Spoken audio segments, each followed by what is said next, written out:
today's story, retelling the Bible story. We are here again and again and again and again.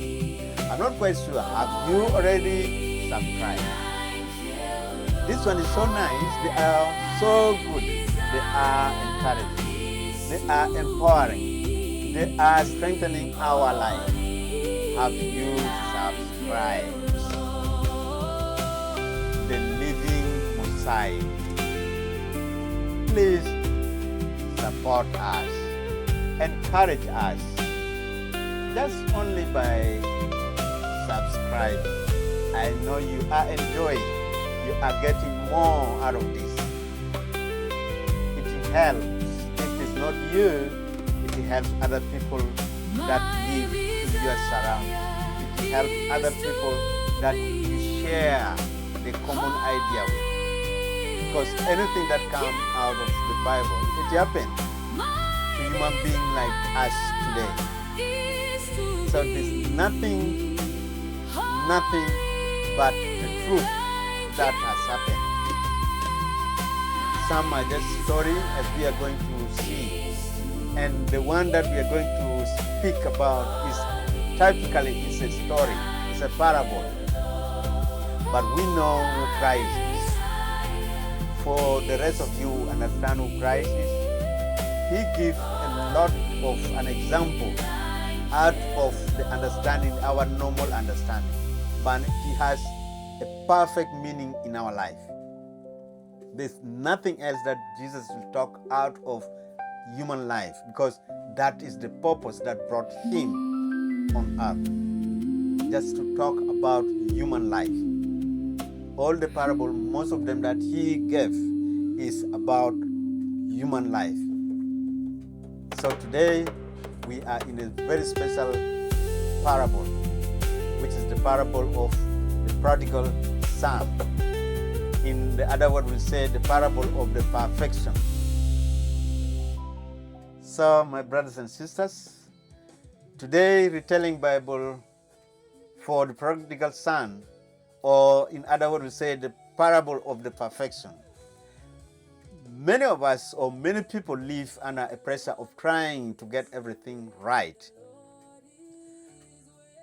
We fear failure. We fear public embarrassment. We fear wrong decision. We fear a season we wish we could have erased. We fear a season we wish, and a season we wish we could erase. The myth of perfection say, or the parable of perfection say, if you make a mistake, you are finished. If you make a mistake, you are finished. You make a wrong decision, you are finished. But when we see in the parable of Jesus, in the book of Luke, Jesus tells a different story. Failure may change a person's path, but it does not cancel their worth in the Father's eyes. Failure may change a person's path, but it does not cancel their worth in the Father's eyes. Today we are reading the story of the parable of the lost son in the book of Luke, chapter 15, verse 11, if you read up to 24. Read together with me. Then he said, this is talking about Jesus Christ. Then Jesus said, like when you say, then Jesus said, because I think there were a discussion going on. Or maybe there were a question. And this is what he said. A certain man had two sons. And the younger one of them said to his father, Father, Give me the portion of goods that fall to me. So he divided them into livelihood. He divided to them his livelihood. And now, many days after, the younger son gathered all together, journeyed to a far country, and there wasted his possession with prodigal living. But when he had spent all, there arose severe famine in the land, and he began to be in want. Then he went, joined himself to a citizen of that country, and he sent him into his field to feed swine. And he would gladly have filled his stomach with the pods that swine eat. And no one gave him anything. But when he came to himself, some of these words are really very nice. When he realized his mistake, when he came to himself, he said, "How many of my father's hired servants have bread enough and to spare? And I perish with hunger. I will arise and go to my father, and I will say to him, Father, I have sinned against heaven and before you, and I am no longer worthy to be called your son. Make me like one of your hired servants."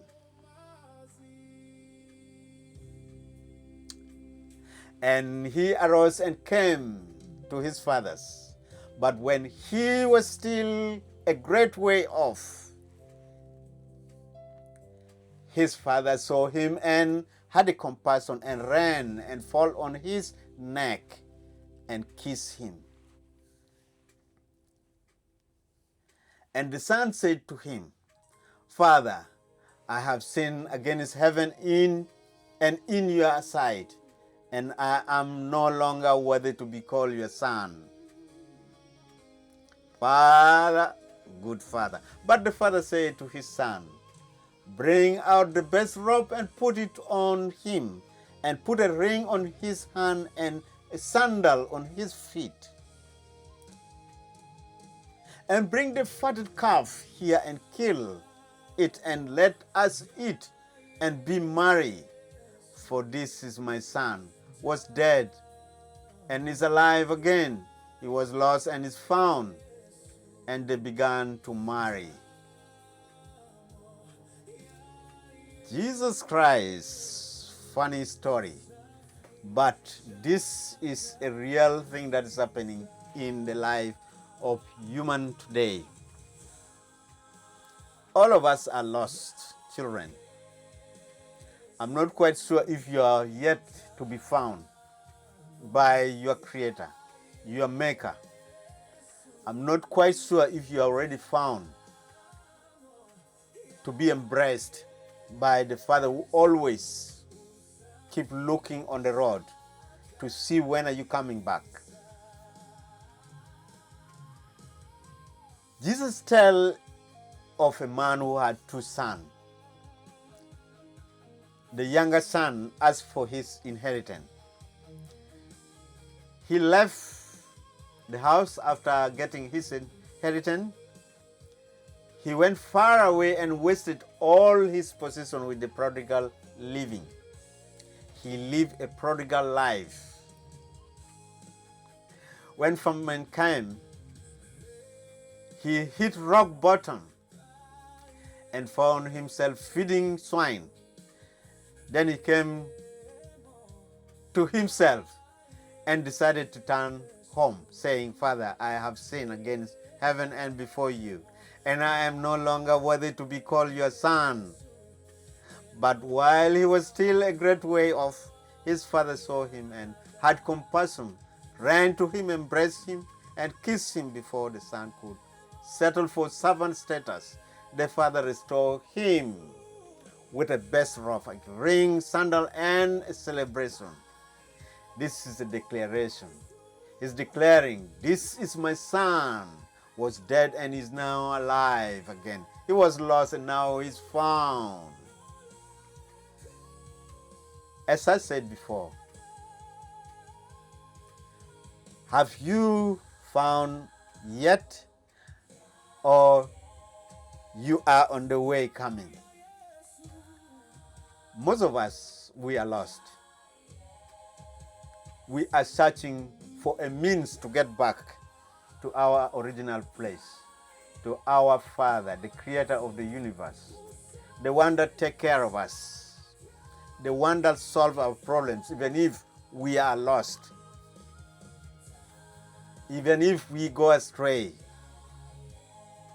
When we realize our mistake and turn, He embraces us. He embraces us with love. Now, let us look this story at the eyes of these people who were with Jesus at that time. What was in their mind? What was going on?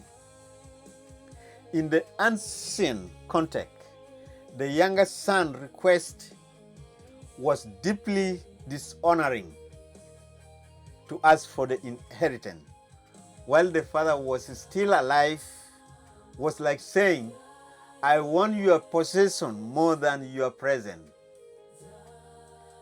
He left the father's house, wasted everything, and ended up in humiliation, feeding with swine, sued the death of his fall. He had lost money, dignity, direction, and identity. When he decided to return, he planned to ask only for a servant place. Yet the father had been watching the road. He saw the son before he reached the house, ran before he could prove himself, and embraced him before the speech was complete. This is the heart of the gospel. Grace moved first toward the returning child. Grace moved first toward the returning child to embrace. How about us today? Do we make mistake? Do we realize our mistake? Do we think of returning back to our Father when we make mistake, when we make a wrong choice, when we make a wrong decision? Today, many of us may not be a literal far country, but they live under the weight of shame. Some carry public mistake, others carry private regrets. Some feel one wrong decision has damaged their future beyond repair. Here the same come whispering, you are no longer worthy. You mess up. You are too far gone. You can never be restored. This is what is whispering in our eyes, in our mouth, in our heart, in our mind, in our life. You are worthless. You made a wrong choice. You made a wrong decision. You're finished. There's nothing more for you. Here Christ comes. Christ exposes the lies. The son's failure was serious, but it was not final. His choices created consequences, but they did not arrest his relationship to the Father. The house was still open. The Father's heart was still full of compassion. Up to this point, up to this moment as we speak, Many of us, maybe you, decided to abandon your home. You decided to abandon the thing that was meant for you, and you left. You are outside there, feeding with the swine, and now you're thinking, can I go? Will they embrace me? Can I go back? Will they welcome me back to the house? The father did not wait for the son not to finish an apology speech before running to embrace him. He did not say, walk your way back into my favor. He restored him immediately. The robe covered the same. The ring restored the identity and the authority. The sandal saw he was not a slave but a son. The celebration declared what grace has already decided. The lost was found, and the dead was alive. This is who we are to our Creator. This is who we are to our Father, the living God. He loves us so much. He takes care of us. We do wrong things. We make wrong choices. We hurt ourselves. We hurt our brothers and sisters. But still, He opened His hand wide. Apart from that one, a time when we make wrong choices, we make wrong decisions, we think that is the end for it. We are finished. We already mess up. We make a mistake. This is what Psalm was saying. Psalm 51:17. He's saying, a broken and a contrite heart, this, oh God, you will not despise. God will not despise your wrong choice, your wrong decision. This, oh God, you will not despise, in the book of Psalms. Isaiah also reminds us in Isaiah 43:18-19. Do not remember the former things. Behold, I will do a new thing. We can see when this child returned after wasting the money, the father gave him the ring, the sandal, nice coat, and big hug. He was restored to the original place. It's the same for us today. 2 Corinthians 5:17. If anyone is in Christ, he is a new creation. For you there, who is in Christ, you are a new creation. Because you realize you made a wrong decision, you made a wrong choices. And you remember where you have come from. And you came back. And now you are in Christ's umbrella. He made you a new creation. Romans 8:1. There is therefore no condemnation to those who are in Christ Jesus. When you realize where your mistake is and you return to the Father, the Creator of the universe, you become a new creation in Christ. 1 John chapter 1 verse 9.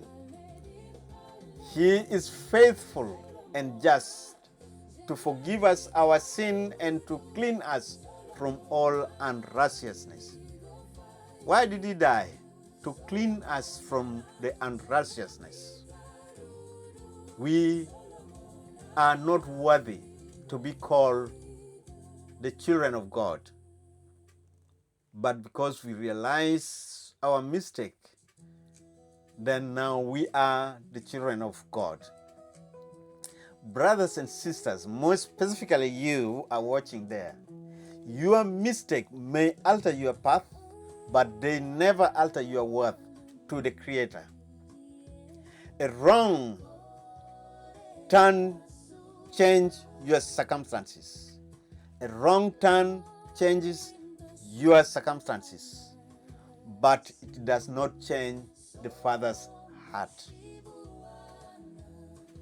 You may have wasted time, made choices that you regret, or disappointed yourself at others, but you are not beyond the reach of grace. You are always one turn away from the restoration. That turn may be humble, honest, and hurtful, but it is never helpless. But it is never hopeless. The Father is not waiting to save you. He is watching the road with a compassion. When you turn back, you return to the house of the Father who restores. Come home. Come home. He kept on saying, my child, come home. Come to your place. Don't stay there. That place is not good for you. Come to your original place. Come to your Father's house. Come home to grace. The prodigal son is more than a story about failure. It is a revelation of the Father's love.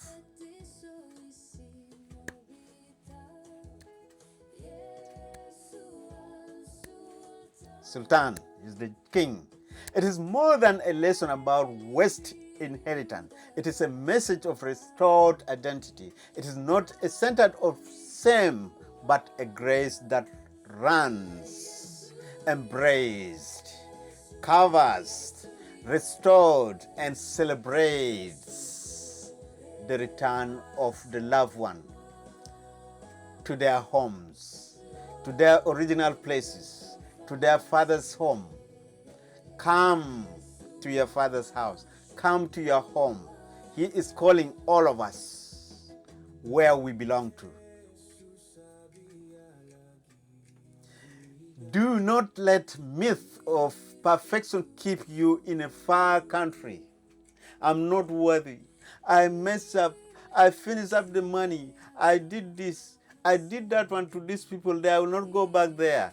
Do not let the myth of perfection keep you in a far country. Do not let shame convince you that your story is over. You are finished. You are done. You are nothing. You are worthless. Do not let shame convince you that your story is over. You're finished. There's nothing. You are gone. No more for you. Come home to the Father. Come to the grace. Come to the original place where you belong to.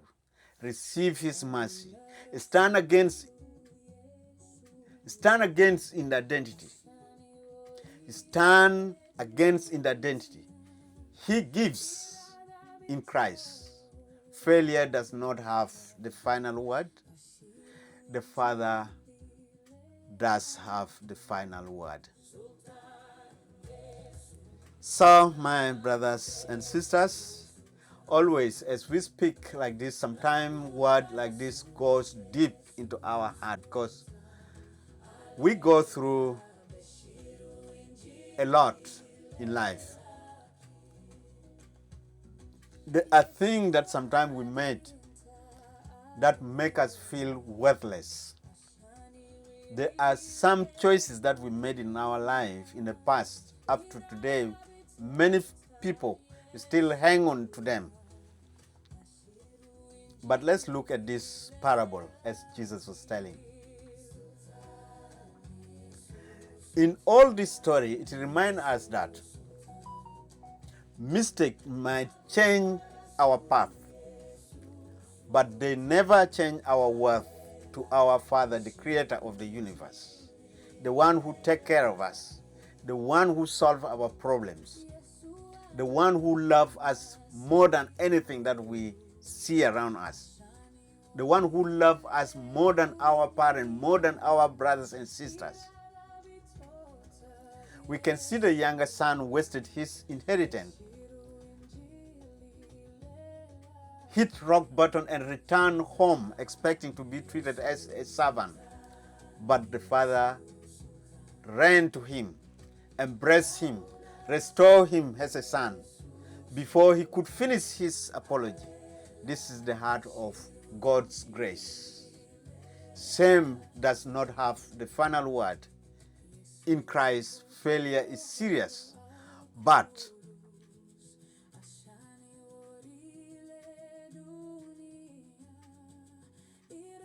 it's not final. You are always turned away from restoration, and the Father is still watching the road with compassion. The Father is still watching the road with compassion. As we are finishing, this is the main point why when we talk about Christ coming to die on the cross, it's because of many of us who are still out there, lost and refusing to return home.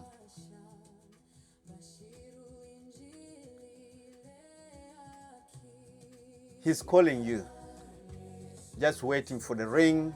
The ring is in his hand, nice coat, the sandal waiting for you, and a huge party is waiting for you to come to him. Things, and things. There's nothing else. It looks simple in a certain story like this, but this is very, very important in our life. So my brothers, as we continue, subscribe to our channel, The Living Mosaic. As always, we keep on updating new retelling Bible story. If you like to learn from the past, this is your place. If you like to make the right choices in the future, this is the right place for you, because there are a lot of story in the Bible that we will be bringing out to benefit us as people who are living today. These people then, they are like us.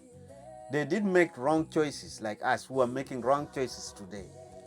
But when we see at their life what they did, automatically it will clear our mind. It will make us clever not to do the same mistake that they did. So my brothers and sisters, until then, I'll see you again here. The Living Mosaic. Come again and again and again. Can you share your brother to know the story that can help them in the Bible? If they're lazy to read, just come and watch as I speak like this. You listen and compare with what you're going through. Or you see somebody out there, you can help them with this word here. Thank you. Thank you for being here. Thank you for watching, and thank you for following us.